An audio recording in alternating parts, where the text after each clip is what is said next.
Hi, I'm Brennan Walsingham, and I'm here with Representative Jimmy Patronis, who is the representative for District 6. Thanks for coming out to Gulf Coast today. Absolutely. Thank you for the invitation. To start out, can you tell us a little bit about you and your family? Sure. Born and raised here in Bay County. My folks moved here in 1953, originally from the Tallahassee area. My dad and uncle moved here in 53, but they were born in Tallahassee and Quincy. My mother was born in Greece. She moved to Montgomery when she was 11, and we've been in the Panhandle of Florida originally since about 1896 or so, at least my dad's side of the family, and been here ever since, and hope to raise our kids and grandkids here. Okay. You and your family have operated a very successful business, Captain Anderson's Restaurant, for many years. How has first-hand business experience helped you become a good representative? I think the best element that I have picked up from the restaurant that I try to utilize in Tallahassee is I tend to be a pleaser by trade and by just the way I operate, the way I'm wired. Because of that, I almost treat almost everybody in the process as a customer. And I think when you have that disposition, it helps work out differences between folks when you're trying to iron out a policy concern or a budget item. It helps to try to extract from opposing forces what makes them happy or what makes them upset, and we bring it all in for a landing, and then I'm kind of known as a little bit of a shuttle diplomat in the process. Tell us about what made you decide to go from businessman to politician. Really a lot of it started back here at Gulf Coast. I was a student here out of Gulf Coast. I graduated from Bay High School in 1990, and I was here from 91 through 94. I got a AS in culinary arts, and I got my AA in general ed. And I'd gotten involved with a vocational student organization by the name of VICA. Was a state vice president, state president, and then national president. So I got a little bit of a political bug in me back then, and it all started here at Gulf Coast. What made you decide to become a representative? When I did my last 2 years of college was at Florida State. I did an internship in the Florida Senate, and I was working 40 hours a week during the regular legislative session back in 1995. And I got a little bit of the bug. I was a little mesmerized by the process, but at the same time saw that there was an opportunity that you could do some good as long as you were dedicated to your efforts. And if you were willing to take small bites of the apple and be willing to work out details, the state of Florida is a very big place. It's not really one state. I describe it as almost being three different countries because of how dynamically different South Florida is from Central Florida, and Central Florida is from North Florida. So really a lot of times we have more, at least economic systems, similar to Southern Alabama and Southern Georgia than we do Dade County and Miami. So anyhow, those challenges were interesting and got me interested in trying to serve my community. And now it's almost at the twilight of my career. I've served 6 years, and I just was humbled that I am able to serve my last term. I didn't have an opponent, and somebody will occupy the District 6 seat in 2 years from now. Who it is, I don't know. Tell us what it's like representing a District 6, which is such a diverse area. District 6, the old District 6, because we have a new one now that the voters will then have a chance to understand and live inside of this new District 6. The old District 6 represented Bay, Gulf, and Franklin counties. The new District 6 is just purely just Bay County. The old District 6 was actually probably, in my opinion, one of the greatest districts in the state. It had probably more Gulf coastline than any other district. Between almost all of Bay County's coastline, all of Gulf County, a large part of Franklin County, and there's definitely some elements of Florida that have truly been almost forgotten as an important contributor to our history. If you look at the significance of Apalachicola, at one point Apalachicola was the most powerful seaport between Jacksonville and New Orleans, just due to what the Apalachicola River there offered. And then if you even take Apalachicola a little bit further, You've got in Washington at the Capitol in D.C., you have 2 statues from every state there at the United States Capitol. Each state submits forward who they feel are their greatest contributors as citizens of their state to the nation's greater good. Apalachicola has Dr. John Gorey, which he developed refrigeration and ice. And what had happened is yellow fever had set into Apalachicola, had almost wiped out the community.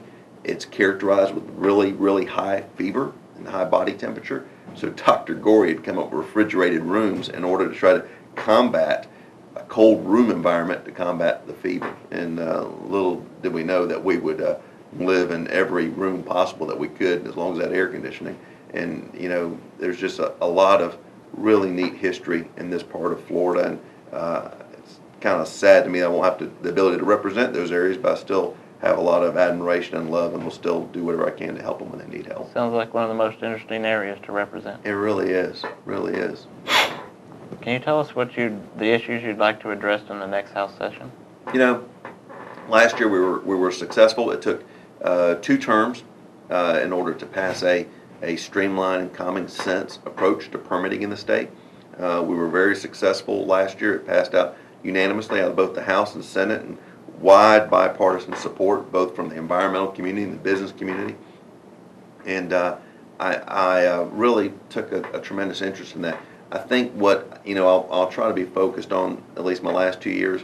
Healthcare in Florida needs to be revisited. I still think that we have a challenging system in Florida. It's the largest part of our budget, but at the same time, we've got to do everything possible to ensure that we are having great delivery of healthcare services, that it's properly being funded, but that we've got in an environment that we are being as efficient as humanly possible with those dollars.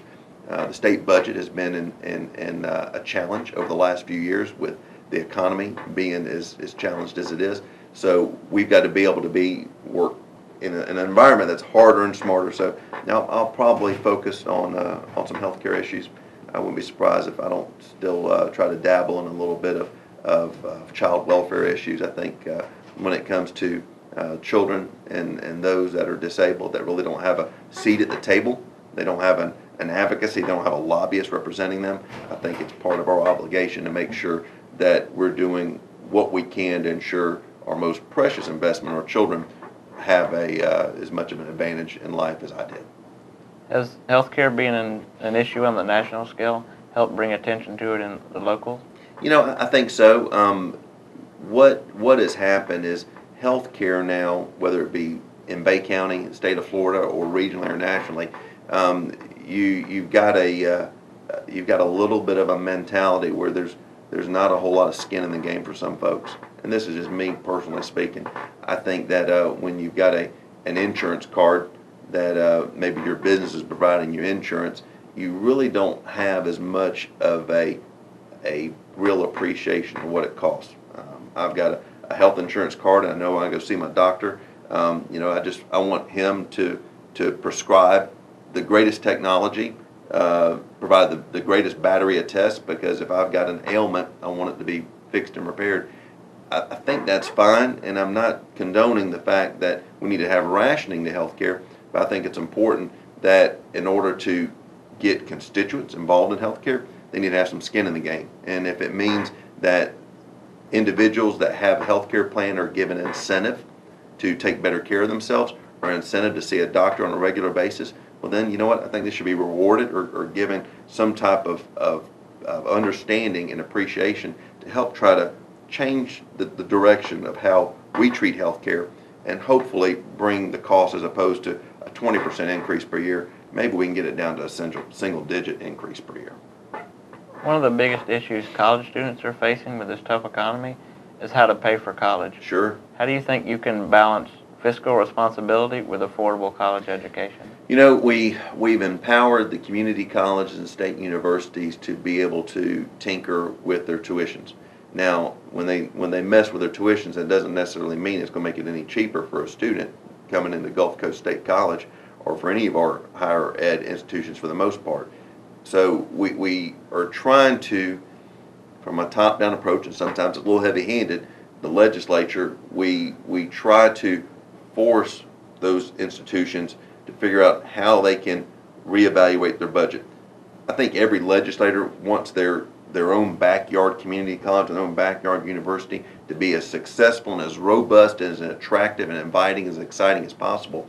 But we can't continue to always have that type of generosity with the funding we provide. It's a tough time in the state, and there's a lot of mouths to feed. This past year, the university system took cuts across the board, substantial cuts, but that was in order to ensure that everybody else could receive some money. We gave everybody a haircut. In the case of Gulf Coast ended up getting an appropriation this past 2012 legislative session of a tune of about $3 million that was not really anticipated, but we worked hard because we knew there was a really a long lineup of items in the pipeline Gulf Coast was trying to accomplish. There'll be good days and bad days.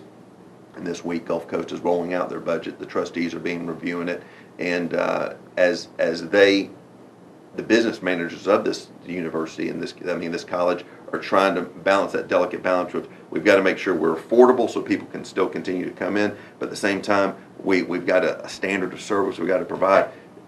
Legislatively, we try to at least empower those college districts to make as many decisions on their own, and when we can send them the extra money, we will, and hopefully they pass that savings on to the students to keep them from raising tuition. And from my understanding, tuition rates are supposed to stay stagnant.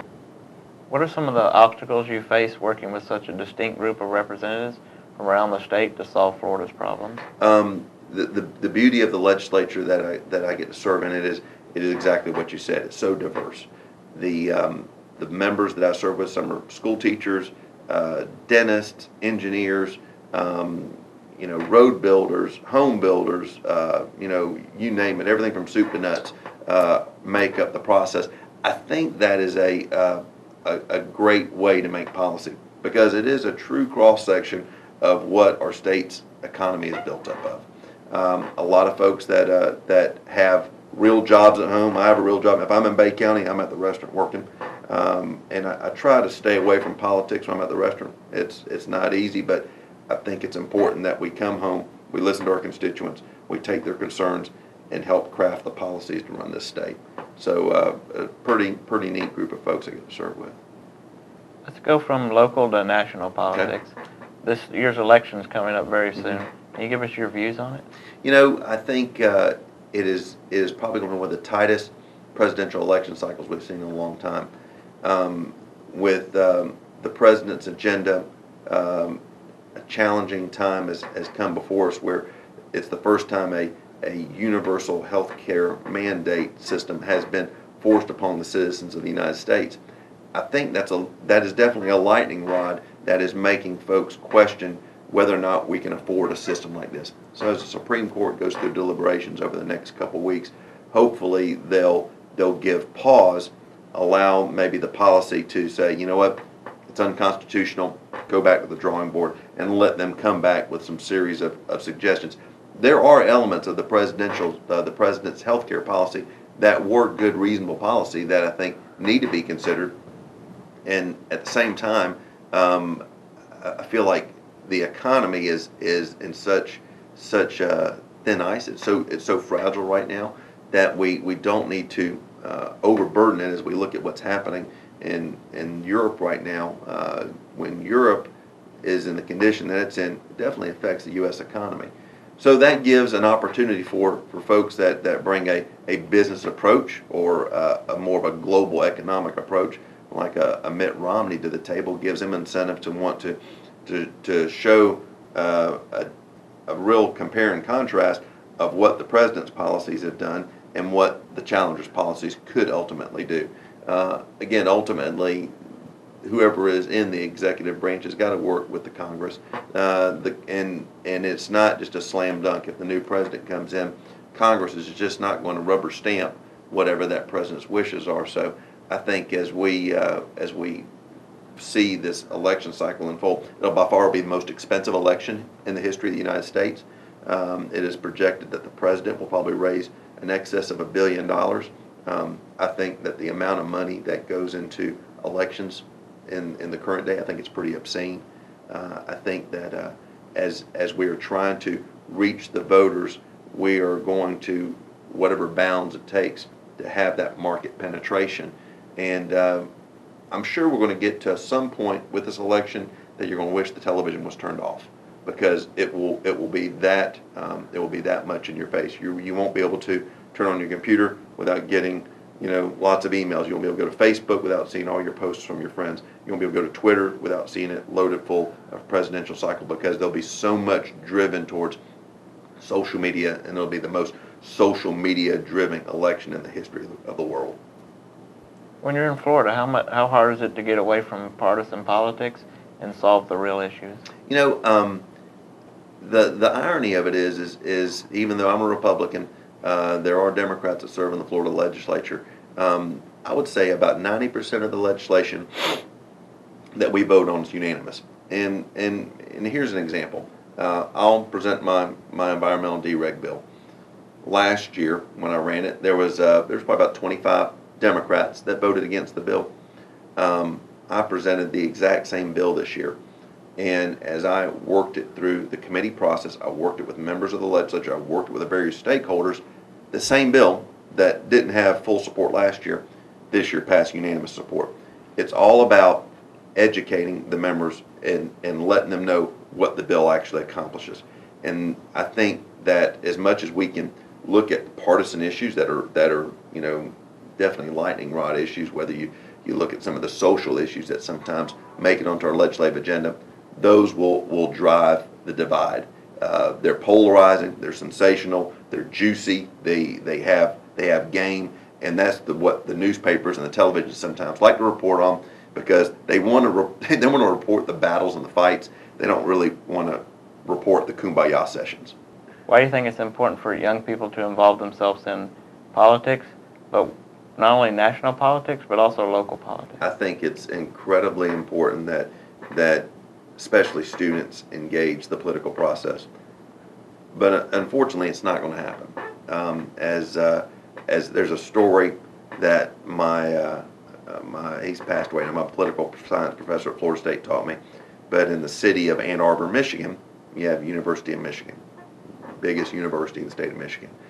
Well, back in I think it was early 60s, mid 60s, the student body got motivated, got active, took over a majority of the seats on the Ann Arbor City Council, and didn't decriminalize marijuana, but took it where the fine, I think, was only $15. Okay, so and it only lasted for one term. Reality comes and sets in. People get motivated, and they change the tune of how we're going to regulate an illegal drug substance. But that was totally driven by a student initiative-led process. I think students should get more engaged, and I think they can definitely make a difference. There's nothing more powerful than momentum, and a student body can definitely generate a tremendous amount of momentum if the subject matter is something that makes it on their radar. Are there issues right now that we're taking up locally in the state of Florida that are a lightning rod to students? Maybe some, but again, I think it's got to be at their bandwidth. I think it's got to be a subject matter that definitely gets into your pocket, that makes you feel like, if I don't get engaged and elect the right type of person who is going to be concerned about what affects me right here, right now, I may be stuck with bad policy. In saying that, I think elected officials, we kind of size up the audience. We've got students, we got mom and dads, we've got the middle of the folks that are just about to get to retirement age, and then you got retirees. And all those, as they kind of look at, we look at which ones we hear the most from. We hear a lot from retirees, and I think it's kind of focused because they're definitely at a stage in life where they may be on Medicare, okay, they may be on Social Security, but some of the services and the funding and the elements of life that they're expecting to be constant and protected and healthy are regulated by the government, okay? If I'm looking at the college student group, I look at it, you probably got a individual who's aggressive in their studies, enjoys a social life, probably has a job that they're juggling at the same time. So I look at all those different elements that are taking place. There's not a lot of government involvement in any of those, and I think there's enough freedom where they can do what they want to do. Now, if they have a particular element like college tuition, for example, I'm sure if the legislature said, we're going to jack up tuition, 18, 19%, and we're not going to allow the trustees to decide it, we're going to decide it, then we may empower a student voice to, uprise and want to make a difference in their electorate. Unfortunately, I think the subject matter will determine how active a student gets. And we, as legislators, in my opinion, hope students get always involved. But you have to. My daddy always used to say, if you want to get into somebody's attention span, get into their pocketbook. And as long as the legislature isn't getting into your pocketbook, we probably will have a good participation level, but not 100%. I've heard many young people say that they aren't going to be interested in politics because one vote doesn't matter. And you can say that, but we can look at a number of even local races here. 2 election cycles ago, you had Pat Saveston, who had run against Ron Danzig. At the end of the election night, there was 2 votes separating them. When Lee Sullivan won mayor of Panama City Beach, he won by 7 votes. We had another race in South Florida, and a colleague of mine won by 34 votes. When you think one vote doesn't matter, I argue that point all day long. Again, I think I have to have your full attention. And what we're doing to try to helpfully get your attention and get the student body's attention is we try to make voting as easy as possible. You can pick up the phone, you can call your local supervisor of elections, they will mail a ballot to you. You got to make sure your signature is accurate, but they'll do any of a number of ways, early voting, mail-in ballots. We try to do whatever we can to get you involved in the process and hopefully take some ownership, and not only take ownership, be a participant, maybe help craft policy. So one vote can change an election in local politics. I think we go back to the 2000 presidential cycle. 543 votes was all that separated President Bush from Vice President Al Gore for the presidential cycle. And then Florida had to do a major overhaul to its whole election voting equipment and process, because obviously the equipment that we were using could have changed people's votes. You could interview any politician like I'm interviewing you. Mm-hmm. Who would it be and why? You can think of so many folks that at least have been maybe turned into an icon or a celebrity because of their service. And you look at most presidents, that's probably where I think most politicians would gravitate to with this question. You think about an Abe Lincoln, and you think about being in the middle of a civil war where your country was divided and what was going through his mind, and you hear the books like Band of Rivals by Doris Kearns Goodwin, where he had built a cabinet based around his rivals. Or you look at a John F. Kennedy who had to make the decision at the Bay of Pigs, or you look at an LBJ who signed the Civil Rights Initiative. There's, I think, all of which have certain amounts of intrigue that would be interesting to talk to. Talk to George W. Bush of what he went through with 9/11, and that's probably at least as fresh on people's minds. And even if you try to encompass what happened at 9/11, I think some of us, still don't. They think it's a blockbuster movie. It is still so current, but how something so devastating it'll change how we travel and view security for the rest of our lives. So I think any of those individuals that I just spoke to would be fascinating to talk to. Probably, though, my hope, if I had an opportunity to sit down for 15, 20 minutes with Abraham Lincoln, it would be pretty awesome to talk to an individual that now we have really turned into. Most recently, now he's a vampire killer in the movies, So I mean, but to think that we're trying to do anything and everything we can to make this guy relevant, and I still think today his approach and with the challenges he dealt with, and with a growing and emerging country, young country, it'd be fascinating to know how he made some of the decisions he made. One last thing before you go. I wanted to show you a sketch my great-grandpa did of a billboard of Captain Anderson. Okay. It's right behind you. In that tube? Yes. Awesome. You can pull it out. I was wondering, I said, what's this tube doing back here? I said, it looks like a paper towel roll. Oh, wow. Look at this thing. It looks like a treasure map.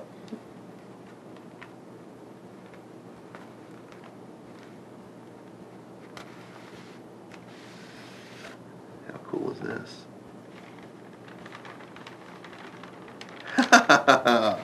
Wow. Check that out.